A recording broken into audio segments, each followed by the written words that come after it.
Hola a todos, bienvenidos a Paredro, el podcast de libros, autores y demás actores del mundo literario. Mi nombre es Camilo Hoyos y les doy la bienvenida a un capítulo que vamos a estar hablando sobre un libro que ya se publicó aquí en Colombia hace un año, pero que yo llevo muchos meses con ganas de hablar con este autor porque lo que el libro hace desde la filosofía, sin lugar a dudas, es lo que intentamos o que yo intento hacer acá desde la literatura, es decir, borrar esos límites, esas fronteras que nos hace pensar que una cosa llega hasta un lugar y no pasa al otro. Es como si la ficción llegara hasta un lugar y la realidad llega, cuando lo que tenemos en realidad es un amalgamiento, es un entrelazamiento, es una combinación. Y de ahí es donde nos damos cuenta de los recursos que contamos para enfrentarnos al día a día.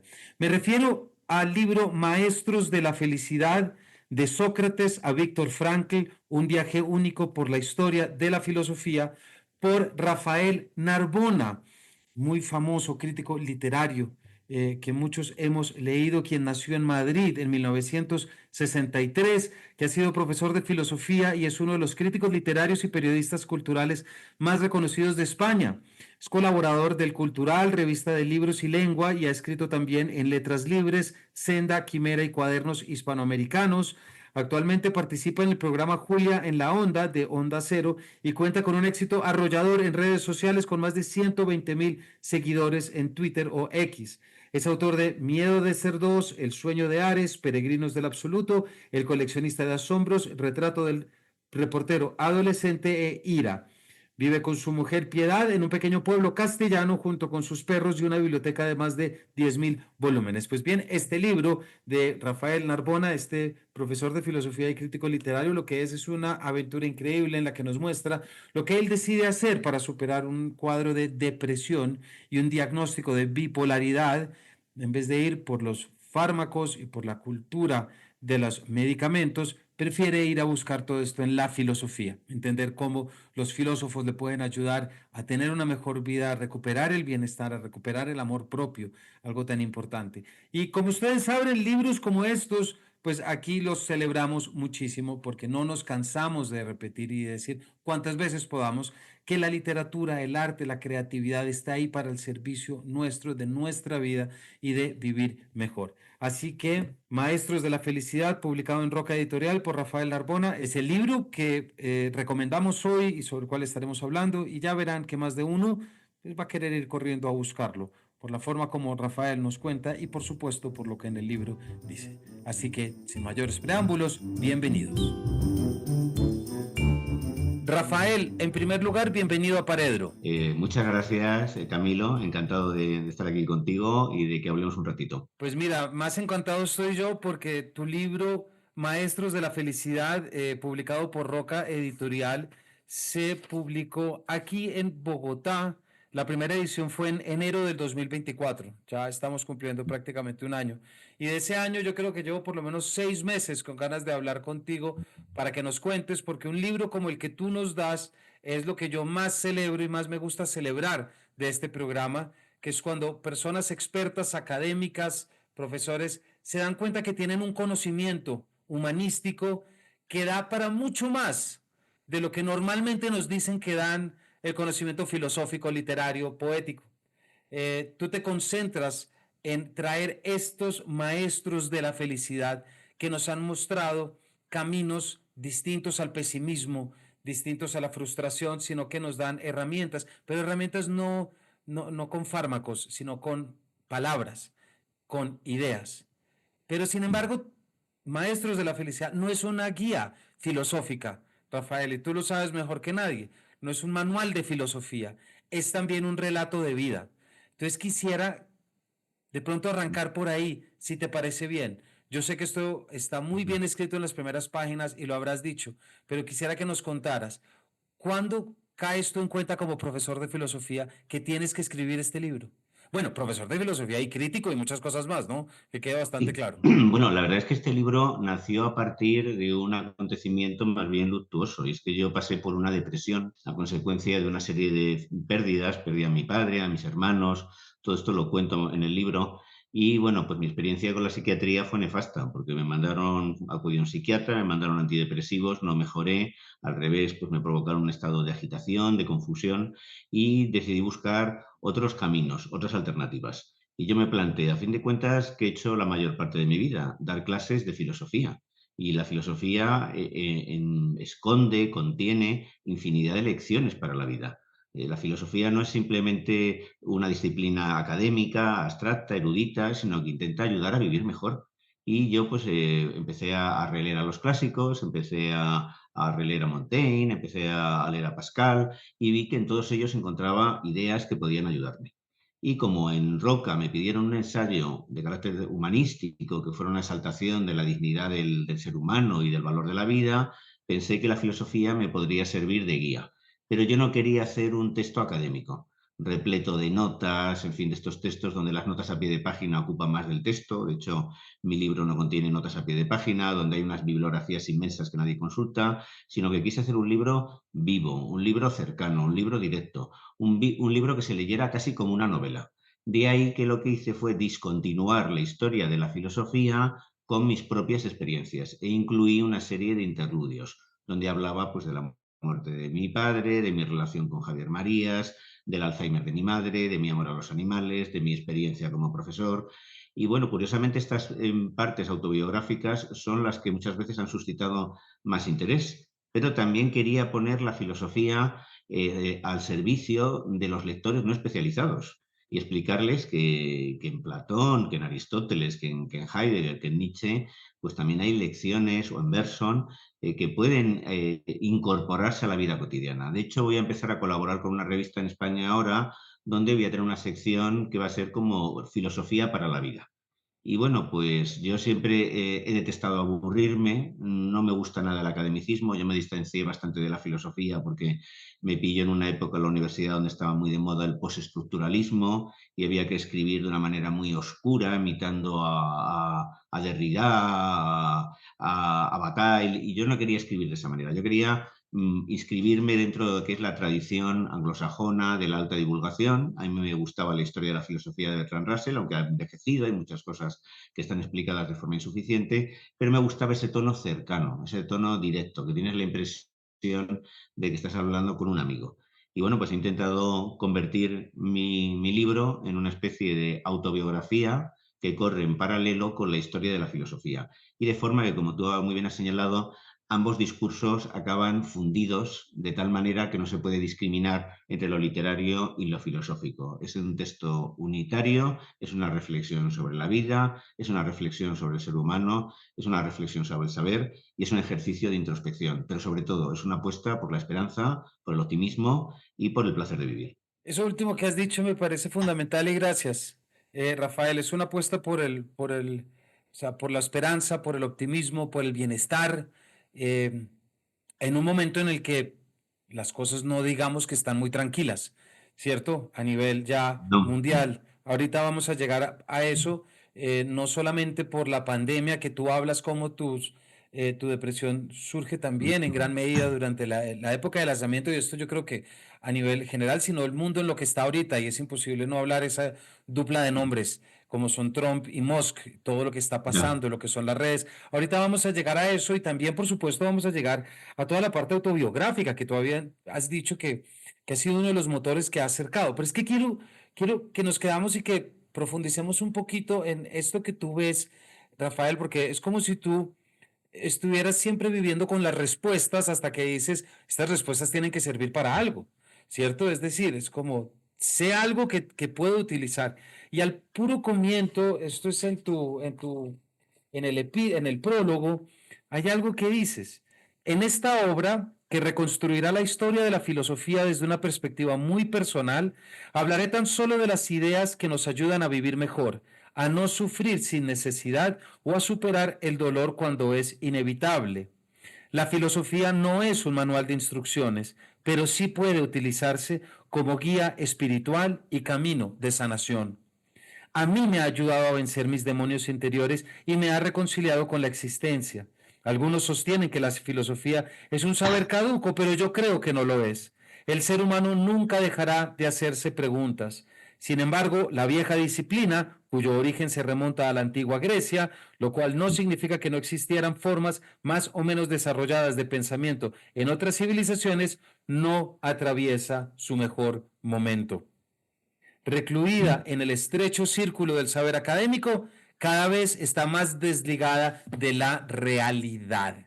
Y ahí es donde me parece que es clave, que es la intención de volver a conectar aquello que ha sido roto, es decir, es ver la filosofía desde una perspectiva distinta. ¿Nos cuentas un poquito sobre esta toma de decisión, Mm. Rafael? Sí, cierto. Yo estudié filosofía en la Complutense y pues alrededor lo que yo veía es que mis profesores fundamentalmente se especializaban en un autor y dedicaban a él toda su vida. Pues, por ejemplo, alguien se especializaba en Heidegger o se especializaba en Aristóteles y se pasaban 30 años leyendo su obra para luego publicar artículos sobre un matiz, sobre qué tal término no había sido traducido con suficiente fidelidad a su sentido original, que en Hegel ya se encontraban anticipadas o en esbozo algunas ideas de Wittgenstein, y bueno, incluso artículos con temas mucho más peregrinos. Aquello me pareció pues un saber muerto, porque realmente todo lo que se decía en el ámbito universitario no tenía mucho contacto con el mundo exterior, no trascendía, no repercutía, no incidía en la vida de los demás, no ayudaba a nadie, y se olvidaba que la filosofía nace en el ágora, nace en la plaza, nace en la calle. O sea, tanto Sócrates como Diógenes, incluso como los estoicos, como los epicúreos, pues buscan jardines, espacios públicos donde poder hablar. Y sin embargo, pues se había convertido la filosofía en una especie de círculo hermético donde solo podían entrar especialistas y donde se escribía de una manera cada vez más oscura, más técnica y más antipática. Y claro, eso está creando una distancia, un abismo insalvable entre el lector y la filosofía. Y de hecho, ahora mismo la filosofía se ha convertido en una disciplina que por un lado está de moda, por ejemplo en España no dejan de hacer salir ediciones de Cicerón, de Séneca, de Marco Aurelio, de selecciones con prólogos, pero por otro lado no aparecen filósofos con ideas propias. O sea, en España, pues el plantel de filósofos es relativamente escaso. Está José Antonio Marina, Sabater, pues Rafael Argullol. Algunos de estos autores están más cerca del periodismo que de la filosofía y sin embargo hemos tenido un Ortega y Gasset. Entonces, pues bueno, Ortega y Gasset nos fue un ejemplo de que se puede escribir para una amplia mayoría, tocar temas de actualidad y al mismo tiempo no perder rigor. Octavio Paz no era un filósofo, pero también era un autor que se expresaba de una manera muy elegante, muy bien elaborada y que además pues reflexionaba sobre el mundo que le rodeaba. Entonces yo quería pues un poco en este libro protestar contra ese academicismo que está llevando a la filosofía, yo creo casi a un callejón sin salida, porque prácticamente no surgen filósofos ni surgen pensadores. O sea, ya no hay, pues yo qué sé, autores como un Bertrand Russell, ¿no? Que tenía, pues, era una voz que se escuchaba en todas partes. Entonces, pues bueno, yo he intentado hacer un rescate del saber filosófico y mostrar que hay ideas, pues, extraordinarias, como por ejemplo cuando Spinoza dice que no hay nada más útil para un hombre que otro hombre. A mí, para salir de la depresión, lo más útil ha sido el afecto de mis amigos, de las personas de mi entorno. O cuando, por ejemplo, Séneca afirma que la felicidad no consiste en acumular bienes, sino en necesitar pocas cosas. O cuando Sócrates explica el mal como consecuencia del error y no de la perversidad. Entonces, bueno, pues, o cuando Nietzsche reivindica todos los aspectos de la vida, incluso los más dolorosos. Yo creo que la filosofía nos proporciona grandes lecciones de vida y que hay que hacer un esfuerzo para volver a conectar la filosofía con el público general, devolverle la vida, mostrar que puede ser un saber vivo y acabar con ese academicismo que está un poco empobreciendo el discurso filosófico y que está impidiendo que surjan otras voces. De hecho, cuando aparece algún filósofo que habla para un público más amplio, desde el mundo académico inmediatamente se le descalifica. Se le pone la etiqueta de divulgador y se habla de él con desdén. Entonces yo creo que bueno, que es la hora un poco de sacudirse el academicismo y de apostar por un estilo más cercano, más directo, que devuelva la filosofía a su lugar natural, que son las plazas. Rafael, ¿no crees que esta inseguridad, o sea, estas actitudes de lo académico, cuando aparece un divulgador y decide entregar su cetro académico solemne y decir yo me voy a cantar, es un poco como la pérdida de la aureola del poeta en Baudelaire, ¿cierto? Como el que dice ya me cansé de estar encerrado, ya quiero es estar en la calle. ¿Por qué crees que hay este escepticismo de parte de lo académico? A mí me sorprende muchísimo esto. ¿Por qué de repente surge como esta desconfianza? casi como fuera a desconfiar, negar de los lenguajes normales, porque te digo una cosa, frente a lo que tú nos estás diciendo, la forma como tú tomas el libro y lo llevas, yo estoy pensando en algo. Yo tuve unos extraordinarios profesores de literatura en mi carrera, extraordinarios, a los que les debo muchísimo. Pero con dificultad recuerdo que alguno me dijera, oiga, si ha caído en cuenta que esta novela que estamos analizando o este poema también le puede servir en su vida.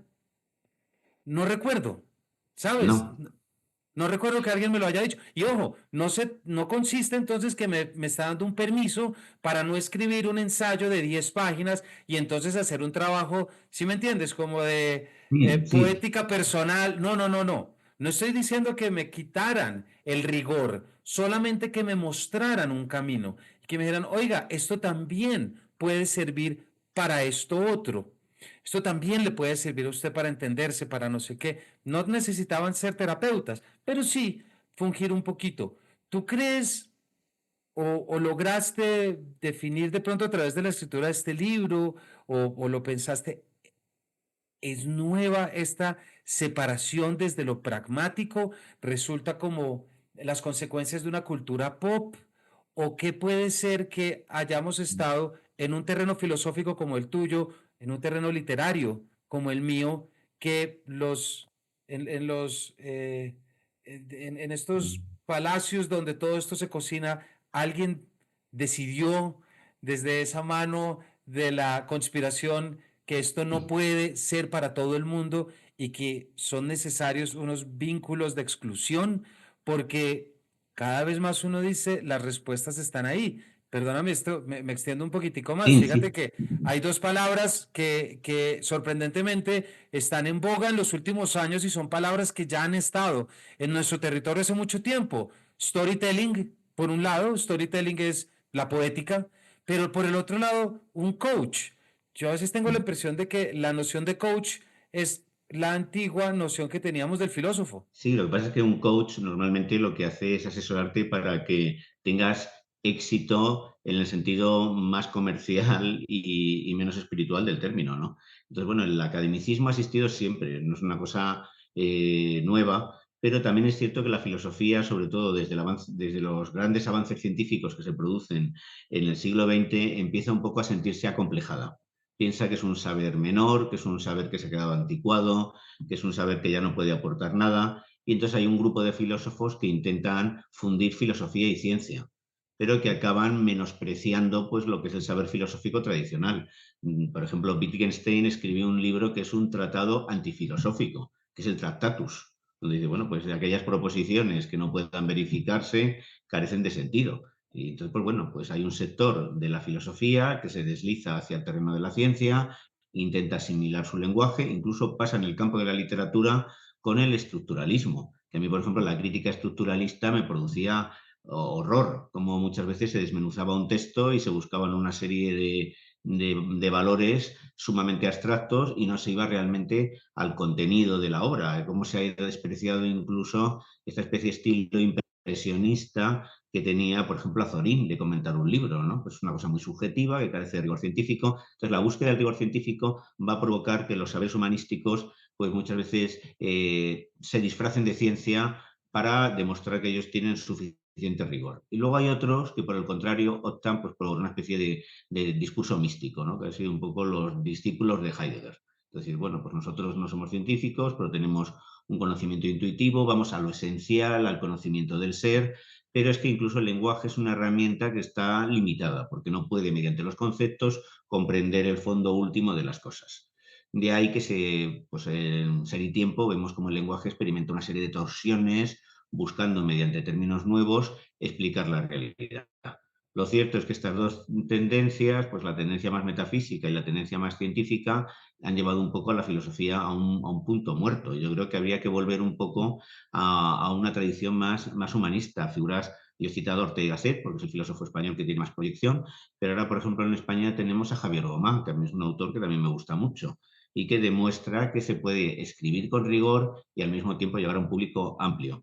Yo creo que esta forma también de la conspiración de la que tú hablabas nace de la ambición y del afán de poder. O sea, que surjan como una especie de mandarines. Nosotros somos los magos que controlamos todo, que tenemos las fórmulas, que manejamos las varitas mágicas, y esto es un saber que está vedado a los que no han sido iniciados. Hay que iniciarse, hay que seguir por una serie de procedimientos, de ritos, pero yo creo que esto, pues bueno, al final empieza como una cosa muy ambiciosa y acaba como una auténtica farsa, porque los profesores de filosofía que hay en España en las universidades, la mayoría son figuras irrelevantes, cuyas obras no salen del ámbito universitario. Entonces yo creo que un poco tenemos que volver a esos grandes humanistas, como pudo ser Alfonso Reyes, por ejemplo, ¿no? Que fue un gran humanista, como pudo ser Unamuno, que también es un autor que que a mí me gusta mucho, o bueno, Albert Camus. Albert Camus yo lo he incluido como un gran pensador. El hombre rebelde es un gran libro. O simplemente El extranjero, La peste, se pueden interpretar como textos filosóficos y un poco se rompe pues esa dicotomía entre literatura y filosofía que a mí me parece un poco artificial y un poco ficticia. Yo creo que son territorios que están condenados a encontrarse, a contaminarse, a realizar una especie de mestizaje. Yo creo que no hay que tomarse muy en serio a los mandarines del conocimiento y que lo que hay que hacer es volver a los clásicos, abrir un libro de Séneca, las epístolas morales a Lucilio, las meditaciones de Marco Aurelio y ver lo que encontramos ahí y expresarlo sin miedo. Y bueno, pues el academicismo ya se está muriendo solo. En realidad es como darle lanzadas a un moro agonizante, como se decía antes, ya es un cadáver y ahora están, pues mira, yo creo que el fenómeno de Irene Vallejo es muy esperanzador, porque un libro que en teoría parece increíble, ¿no? Que pudiera ser un bestseller, ha vendido en todo el mundo 1 millón de ejemplares. Es un libro sobre la historia del libro, es un ensayo sobre la historia del libro en el mundo antiguo, y sin embargo ha traído un público muy amplio. Entonces yo creo que un poco ese es el camino. Y he apuntado el nombre de Irene Vallejo, pero podría citar también el nombre de Javier Gomá, que me parece un excelente divulgador, y otros muchos, o el libro este que hemos citado de Mapa de Soledades de Juan Gómez Bárcenas. También es un ensayo luminoso, muy bien escrito, muy inteligente. Entonces yo creo que no hay que tomarse muy en serio los mandarines, volver a los clásicos y escribir sin miedo.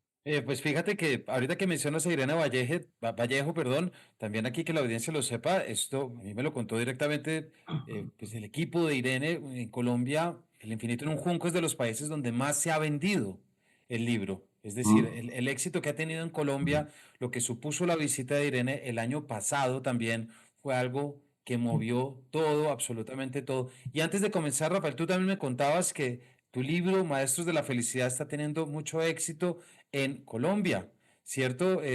También aquí se ha vendido Sí, bastante, es un libro que ya va por la cuarta edición, se calculan más o menos los 20.000 libros vendidos. sí, sí, bueno, son 4 ediciones en formato grande y 2 ediciones de bolsillo, o sea que en realidad serían 6 ediciones.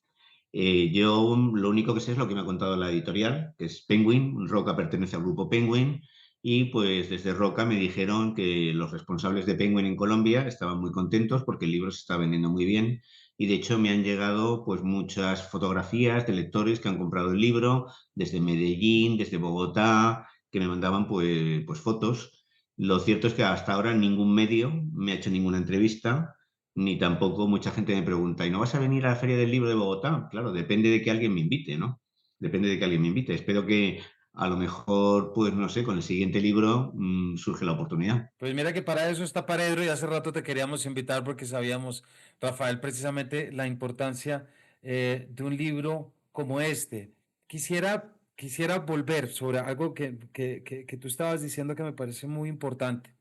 em, y es como la automedicación, ¿cierto? Y es la Ah, bueno. medicación propiamente dicha, porque aquí estamos hablando de cómo tu libro recupera espacios vedados prácticamente socialmente a la filosofía y recupera algo que a veces es muy complicado para mucha gente, es decir, oiga, leer filosofía es bueno para su bienestar, es bueno para su cerebro, no es esta idea que nos han vendido que la poesía, leo poesía para desconectarme y poder estar. No, no, no. Esto queda, esto tiene influjos. Tú hablas en el epílogo también, y aquí estoy saltando, ahorita vamos a entrar como al Mm, grueso. Es que me interesa mucho tanto el prólogo como el epílogo, porque son los pedazos donde tú nos muestras, tú nos hablas acerca de lo que supuso para ti cuando fuiste diagnosticado con bipolaridad. Nos hablas ser un enfermo crónico, dibuja un horizonte desolador. Hay una honestidad tuya muy grande Y también esto estoy en la página 530 cuando hablas, tras leer varios estudios sobre los riesgos de los psicofármacos y el error que representaba medicalizar el sufrimiento, decidí retirarme la medicación poco a poco. Y ahí es cuando entra la biblioteca que estaba ahí detrás, ¿cierto? Y los conocimientos de siempre. Me interesa mucho también como tú estás poniendo acá que hay muchas más opciones para buscar el bienestar de lo que los medios, las redes y las stories de Instagram nos pueden servir, pero supone un poquito más de esfuerzo, que es volver a la lectura como un proceso para autodiagnosticarse. ¿Te suena esto?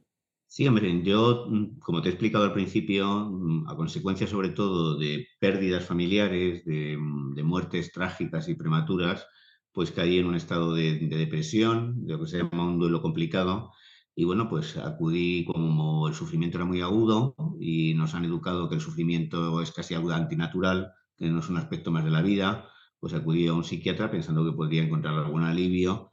Fue un grandísimo error. Me mandaron un antidepresivo, amitriptilina, triptizol, y ese antidepresivo, como ya advertía en el prospecto, me provocó un cuadro de manía, un cuadro de agitación, me provocó donde yo tenía verborrea, problemas para dormir, irritabilidad, cambios de personalidad. Y bueno, todo esto a mí me chocó muchísimo. Fui a hablar con el psiquiatra y me dijo, no, es que eso, es que eres bipolar. Todo esto sin hacer ningún tipo de prueba ni de diagnóstico, porque la psiquiatría es una rama de la medicina que en algunos aspectos a veces está más cerca de la brujería que de la ciencia. Porque si tienes un cáncer, te hacen un TAC, te hacen una resonancia, tienen unos datos inequívocos, pero la psiquiatría hace un diagnóstico a partir de lo que tú le cuentas. Y a partir de un manual de diagnóstico, que es el DSM-5, que es un disparate, que ya me parece que contempla 400 tipos de enfermedades mentales y donde dice que hasta el duelo complicado pues es una enfermedad mental. Yo pues hasta ese momento sabía muy poco de psiquiatría, pero empecé a darme cuenta de que algo no funcionaba, porque además se había añadido al sufrimiento psicológico que yo tenía un estado de excitación, de agitación, de irritabilidad que hasta entonces no había aparecido.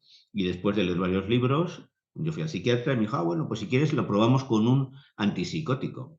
O sea, ya, un antipsicótico para calmar la agitación que me había provocado el antidepresivo, que es un euforizante. El antipsicótico, que yo los he visto en otras personas, me hubiera dejado cao, en un estado, vamos, casi babeando. Y en esas fechas yo daba clases.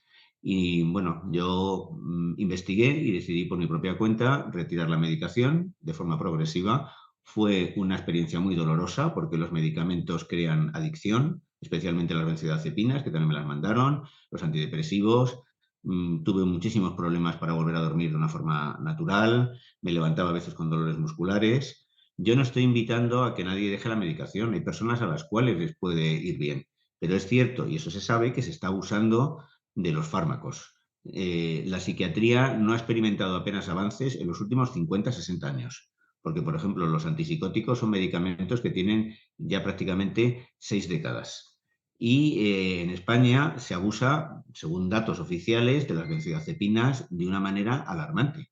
Se ha transmitido la idea de que estar triste porque has perdido un ser querido o te han despedido o has fracasado en algún proyecto es un estado antinatural, un estado enfermizo. Y no, el dolor, el sufrimiento es una reacción muy humana y muy normal ante determinadas situaciones. Y la única alternativa que hay es pasarlo, aprender a convivir con él, buscar apoyo emocional, pero no buscar la ayuda de la psicofarmacología, que a veces lo único que hace es añadir un problema. Hay un porcentaje altísimo de personas que están siendo tratadas que realmente no tienen ninguna enfermedad mental. Lo único que tienen es malestar emocional, sufrimiento psicológico. Yo dejé poco a poco la medicación, esto lo he contado a veces en las redes sociales, he sufrido el ataque de algunos psiquiatras, otros en cambio me han dado la razón, y lo cierto es que, bueno, pues sí conservo una cierta tristeza de fondo por las cosas que me han sucedido, pero he vuelto a ser una persona totalmente operativa y equilibrada. Se han publicado ya muchos libros sobre el abuso de los psicofármacos, por ejemplo, Sedados, de James Davis, que en España lo publicó la editorial Capitán Swing. Joanna Moncrief, que es una psiquiatra británica, publicó en Nature un artículo denunciando, afirmando que la serotonina no es la causa de la depresión, que estas teorías de que son desarrollos bioquímicos solo son hipótesis que no están verificadas. Entonces yo creo que la filosofía nos proporciona unas herramientas mucho más eficaces para enfrentarnos al dolor psíquico. No estoy hablando de un brote psicótico, que eso hay que tratarlo con medicamentos, pero al dolor psíquico que una benzodiazepina que simplemente te produce un estado de aturdimiento, de sedación, porque a fin de cuentas es que estos medicamentos son o sedantes, sedantes menores, como las benzodiazepinas, sedantes mayores, los antipsicóticos, y euforizantes, los antidepresivos. Entonces, pues te están intentando modular el estado de ánimo, pero a veces las consecuencias son nefastas, porque entre otras cosas son adictivas y tienen, por ejemplo, hay muchos antidepresivos que lo que hacen es acentuar el deseo de autolesionarte o de suicidarte. Los chicos estos de Columbine, los que cometieron aquella matanza famosa en un instituto, unos meses antes habían empezado a tomar paroxetina y sertralina. Y a partir de ahí se volvieron los dos mucho más agresivos. Y hay sentencias en Estados Unidos, en el Reino Unido y en Nueva Zelanda admitiendo que algunos crímenes se han cometido a consecuencia de la medicación. Con lo cual, ¿la medicación hay que suprimirla? No, hay que utilizarla cuando es necesario, de una forma inteligente y moderada, pero no crear una cultura donde ante cualquier problema, pastillas, pastillas y pastillas. Hay que romper esa tendencia y aprender a convivir con el dolor de una forma más saludable. Pues Rafael, gracias porque todo lo que nos dices y en el libro también está desarrollado, pero solamente eso con lo que terminas. Nuevas formas de habitar con el dolor, por ejemplo. Y hay algo muy importante que tú pones en una frase y dices que lo que te permitió la escritura del libro y reconectar desde estos Mm, canales con la filosofía fue recuperar el amor propio. Y eso me parece que es algo claro. fundamental y de lo que uno normalmente no lee en un Mm, libro de filosofía. ¿Te mm. costó en algún momento, Rafael, como conectar con tu vulnerabilidad, conservando la razón filosófica, ¿cierto? ¿Sí me explico? Sí, Para sí, sí. poder Bueno, escribir. cuando se habla del amor, y mi próximo libro es un ensayo sobre el amor, al estilo de Eric Fromm, que se llama precisamente el libro Elogio del Amor, no se suele hablar muchas veces del amor a uno mismo. Y sin amor a uno mismo es imposible amar a los demás. Una persona que se desprecia, que se detesta, que se avergüenza de sí misma, está rabiosa, está contrariada, está pues en guerra consigo mismo y con los demás. Entonces yo comprendí que el primer paso para estar a gusto con el mundo era estarlo conmigo. Y eso es algo de, bueno, sí, sí, sí te encuentras algunas reflexiones sobre esto en Eric Fromm, en Viktor Frankl, incluso en Freud.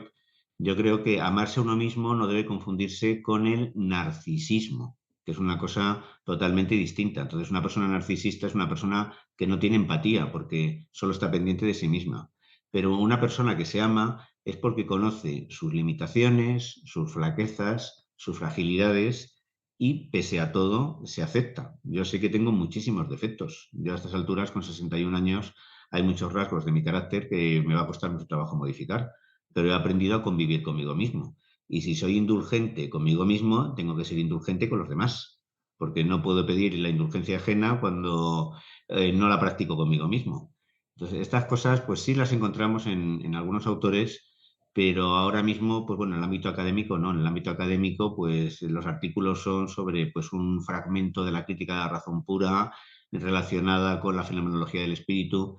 Este academicismo yo creo que lo que revela al final es falta de ideas, falta de coraje y cierto miedo a la vida. Bueno, Rafael, tienes todo esto en la cabeza, empiezas a conectar, te das cuenta que aquí hay un camino que puedes tomar y entonces es cuando ya empieza la parte técnica, la carpintería propiamente hablando de cómo se escribe un libro con los propósitos que tú tienes. Tú divides el libro en seis grandes fragmentos no, en seis grandes capítulos como Etapas. son las enseñanzas de la antigüedad, el cristianismo, una nueva imagen del mundo, el Renacimiento, un canto a la condición humana, la modernidad entre el desengaño y la razón, en que nos hablas precisamente de Spinoza, que hablabas hace un rato, y de Descartes, luego nuestros contemporáneos o casi para terminar en el siglo XX del compromiso al escepticismo.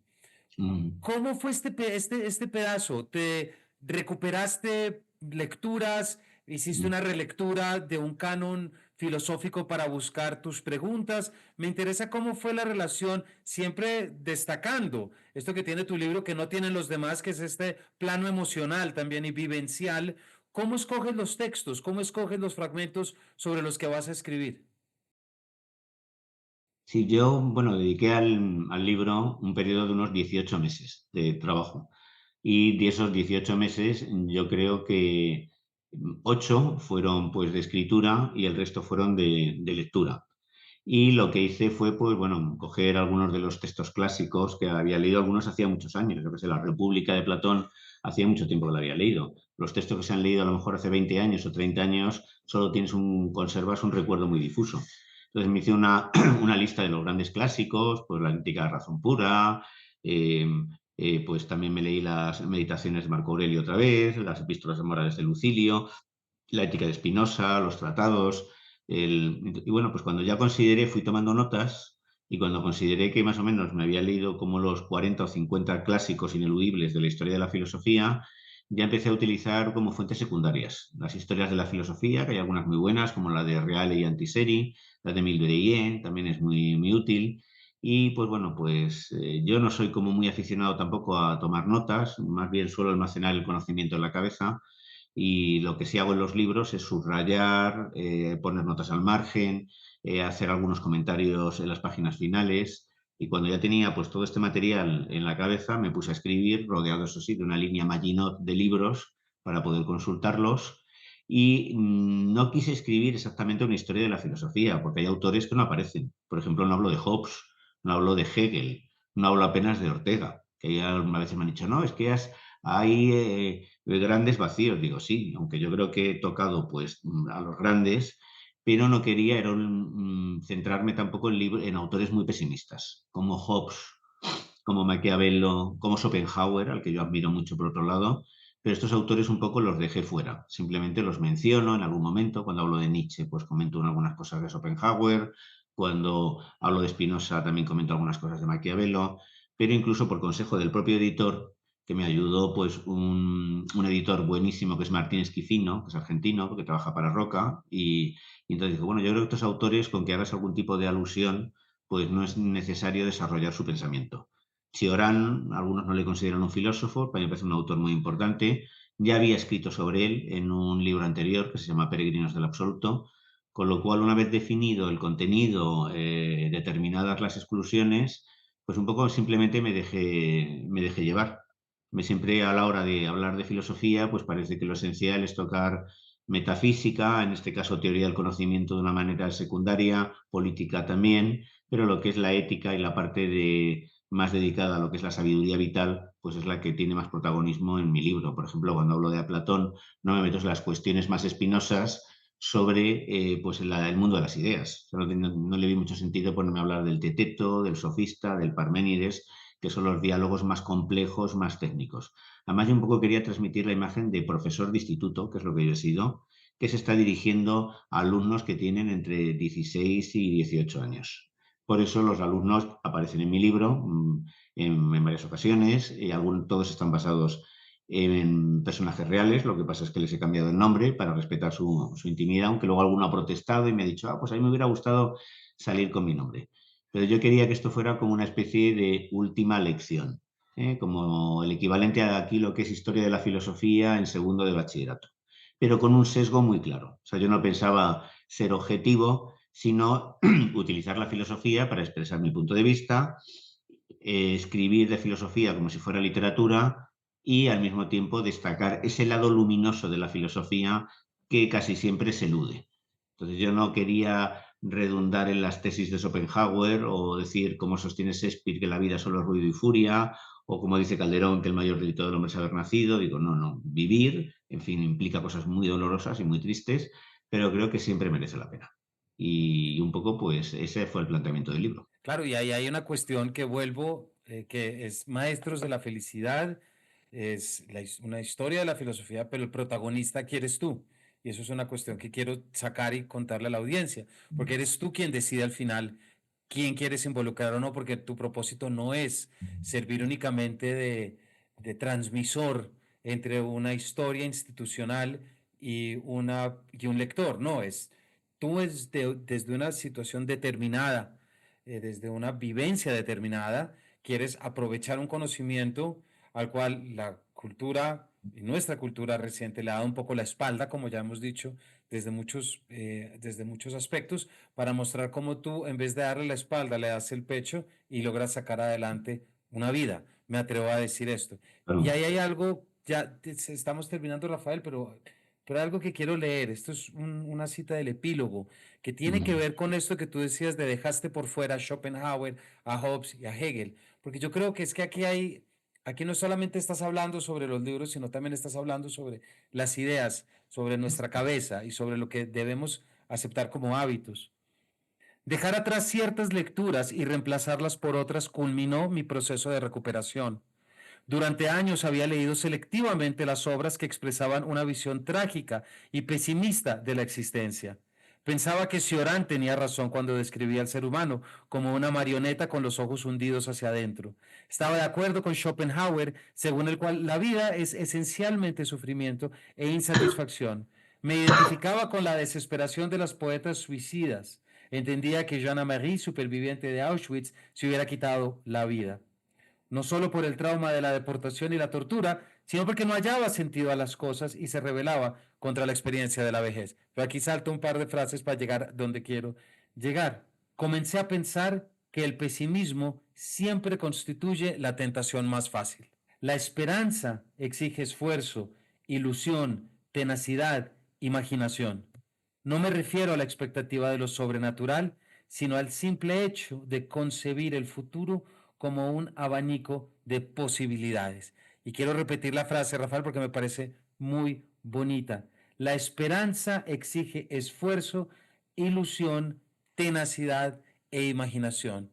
Me atrevo a decir mm, que esto que estás diciendo es casi que una clave para la época que estamos viviendo, Rafael, para las pues, vicisitudes actuales, para los motivos que generan ansiedades, depresiones y una cantidad de cuadros psiquiátricos. perdona que tengo una tos primaveral provocada por, por una especie de alergia.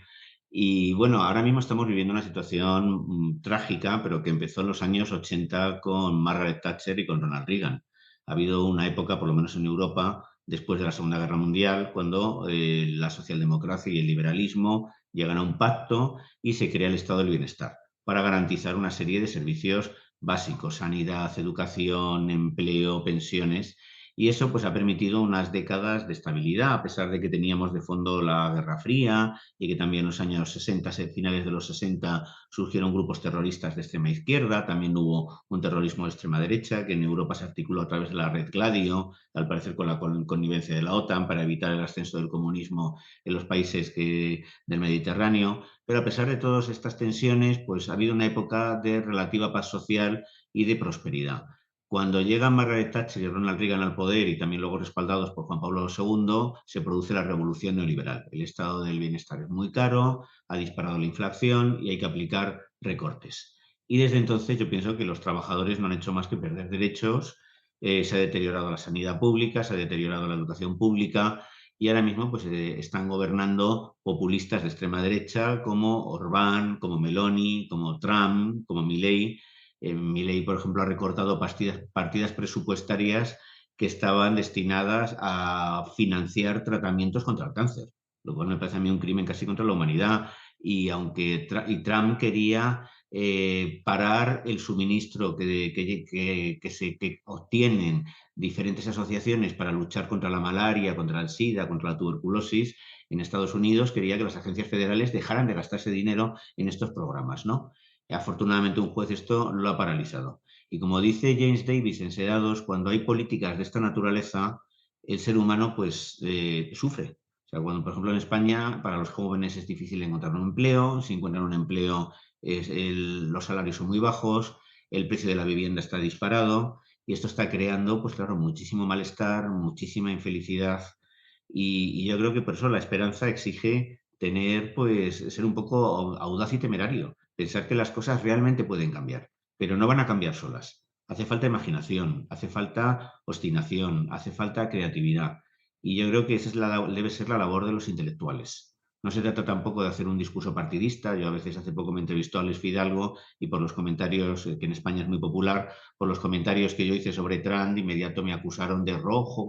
No, no, no se trata ahora mismo tampoco de aumentar esa polarización que ha dividido la sociedad, sino de volver un poco a la cultura del consenso que hubo en la Europa de la posguerra. Cuando un político demócrata cristiano como Aldo Moro y un político comunista como Enrico Berlinguer estaban dispuestos a pactar para mejorar la vida de los ciudadanos. Entonces, lo que hace falta es más pedagogía y que la polarización desaparezca y que se vuelva un poco a la cultura del consenso.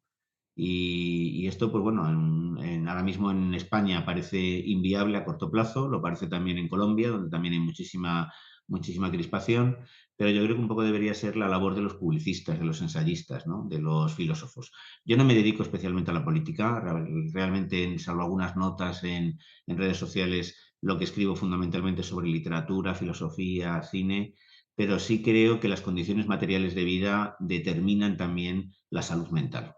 Entonces, en una sociedad insolidaria, donde hay unas desigualdades crecientes, donde unos pocos concentran casi toda la riqueza y una mayoría vive cada vez con más precariedad, pues es inevitable que la enfermedad mental, que la depresión, que la ansiedad se disparen. Con lo cual, pues bueno, yo he intentado con mi libro, que mi libro fuera un soplo de esperanza, que a los lectores que llegue, pues que se les transmita la idea de que el ser humano tiene muchos recursos, más de los que cree, que no estamos atados de pies y manos, que no somos víctimas de la fatalidad y que cada uno en su entorno puede hacer como una pequeña revolución, simplemente el trabajo de un profesor, de un periodista, de un médico. Yo ahora que he pasado, mi mujer ha pasado por un cáncer, lo ha superado, está curada, pero hemos sufrido mucho y cada vez que nos atendía un médico con humanidad, eso para nosotros era algo impagable. Entonces yo creo que lo que hace falta es más humanidad en todos los aspectos de la vida, en la filosofía, en la literatura, en la medicina, en el periodismo, en el trabajo simplemente de un supermercado. Cuando vas a un supermercado y te atienden con amabilidad, sales de allí con el rostro transfigurado. Una de las cosas que hace la filosofía es destacar, o hace pico de la mirándola, la dignidad del ser humano. Hay que pensar que realmente lo que nos humaniza es nuestra relación con los demás y tenemos que adquirir el hábito de cuidar a los otros. No podemos cuidarnos a nosotros mismos si previamente no adquirimos el compromiso de cuidar a los demás. Lo que yo pediría es como una vuelta a una especie de humanismo de carácter general, que puede tener unas raíces cristianas o no, pero que nos pone de manifiesto que eso que llamamos trascendencia, que no tiene por qué ser ese Dios, ese ente del que nos ha hablado la tradición, pues que la trascendencia surge cuando la mirada de dos seres humanos se cruzan y experimentan simpatía, afecto y solidaridad. Esto lo decía Emmanuel Levinas, que es un autor difícil, pero al que yo admiro mucho. Pues muchísimas gracias, Rafael, porque aquí nos casamos y colgamos en el marco de la cama todas las palabras con las que acabas de cerrar. Eh, entre todo lo que dijiste, quiero traer eso. Hay más recursos de los que creemos. Contamos con más recursos. Y aunque esto le suene muy extraño a mucha gente, la filosofía, la literatura, la poesía y el arte en general sí son recursos. No Exacto. son pañitos de aguas tibias como tanto se ha hecho creer también por unos impulsos mercantilistas. Yo creo en el que quien se dedica a eso se dedica a cosas que nada tienen que ver con la realidad, está mucho más cerca y un programa como este, gracias a ti, Rafael, y un libro como el tuyo, Maestros de la Felicidad, de Sócrates a Víctor Frankl, un viaje único por la historia de la filosofía, pues así lo demuestra. Rafael, muchísimas gracias por habernos acompañado y por tu complicidad y por habernos contado tantas cosas. Muchísimas gracias a ti, Camilo. Ha sido una conversación muy fructífera y yo creo que es uno de esos pequeños actos revolucionarios que contribuyen a mejorar la vida de todos, porque muchas As- veces infravaloramos la importancia de lo que hacemos. Así que muchas gracias y enhorabuena por tu programa. Muchas gracias, Fael. Y me vuelvo a eso. A veces no hay que pensar en grandes revoluciones, sino en las pequeñas revoluciones, en lo que cada uno tiene que hacer, en lo que cada uno se tiene que proponer o en lo que cada uno se tiene que esforzar para contribuir al cambio total. Muchas gracias, Rafael. Todos ustedes ya saben dónde está este libro y estoy seguro que habrán tomado muchos apuntes. Maestros de la Felicidad en Roca Editorial lo pueden encontrar con nuestro invitado de hoy, Rafael Narbona. Rafael, de nuevo, muchísimas gracias y a todos ustedes gracias por habernos acompañado y nos vemos en una próxima edición de este Paredro.